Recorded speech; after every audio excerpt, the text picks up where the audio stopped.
Waheguru Ji Ka Khalsa, Waheguru Ji Ki Fateh. Welcome to this segment of Khoj Gurbani's a-sabad-a-day. The recitation continues from Surat Mahalla Nama, compositions of the 9th Nanak Guru Tegh Bahadur. And the recitation.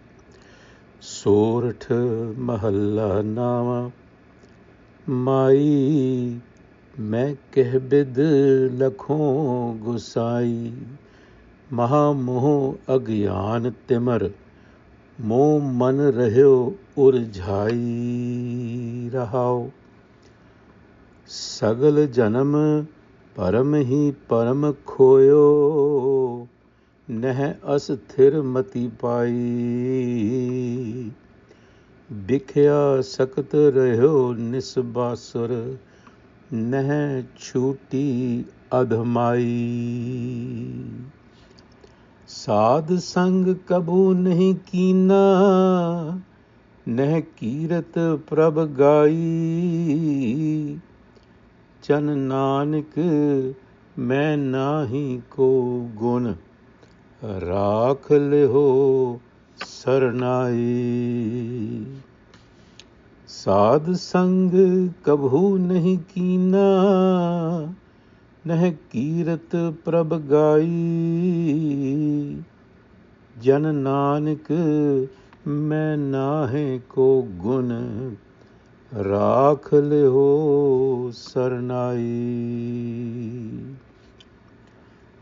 The sabad is an honest confession, very intimate. The seeker is crying out, how do I come to realize or perceive the master within? Mai. So the word Mai, which means mother, is used typically in Gurbani. It is used as an affectionate and intimate address to one's own mind in moments of vulnerability. And this sabad is that moment. It expresses distress and it seeks guidance. Mai Mai Keh Bidh Lakhau Gusai. By what method can I perceive the master? Lakhau is to see. So perception. How do I change my perception? What is the issue? Mahamoh Agyan Timar, Moh Man Rehyo Urjhai. So my mind, Man Rehyo Urjhai, to remain entangled. So my mind remains entangled in obsessive attachment, Mahamoh, and the darkness of ignorance, Agyan Timar. Timar means extreme darkness, inertia. For us, it's inertia. So, if you recall, this was the theme of the previous sabad as well. So the confession, or the understanding that we should take away about our own mind, is that it is conditioned, it is trapped in a cycle of its own making.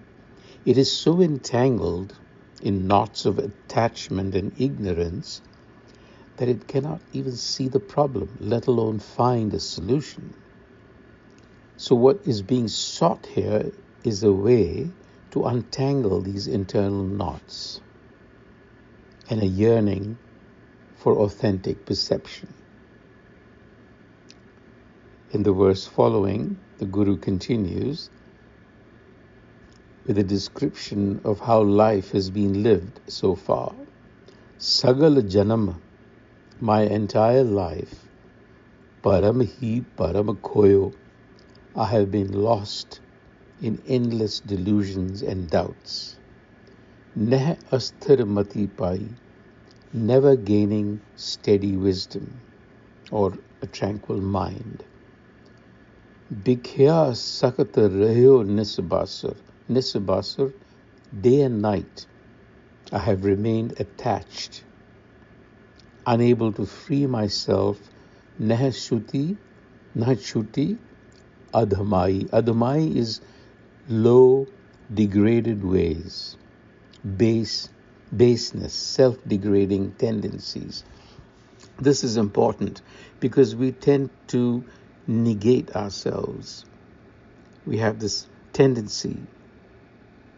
So there is another side to this. When you reach that point, or when you're doing that, self-degrading yourself, understand that this despair is a turning point.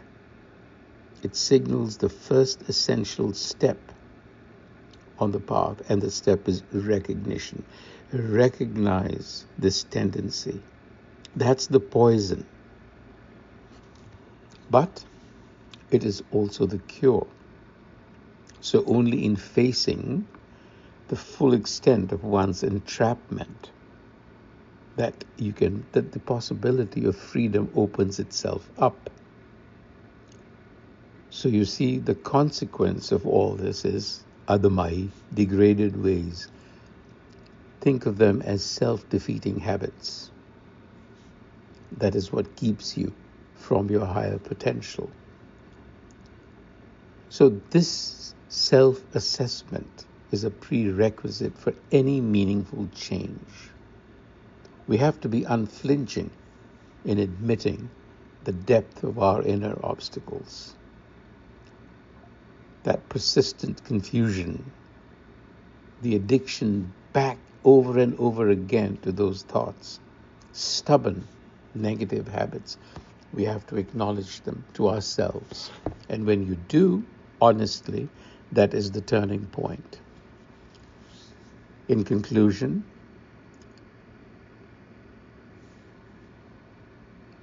the Guru tells us what we need to do actually. Sad sang kabahu nahi kina, never have I kept the company of the wise, which means we need to do that. The Guru is the wise one.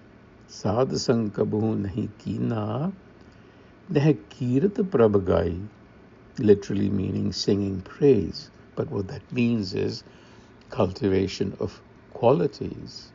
Jan Nanak, main nah ko gun, an admission of humility. I have no qualities. Rakhale sarnai, Nanak seeks that refuge. So this passage speaks to our struggles. We, in the noise and distraction of daily life, we neglect to seek the company of wisdom or to celebrate deeper values. What this verse is teaching us is, don't wallow in guilt. Just be courageous enough to admit that I cannot do this on my own. I need help. That surrender, paradoxically, opens the way to growth. Waheguru Ji Ka Khalsa, Waheguru Ji Ki Fateh.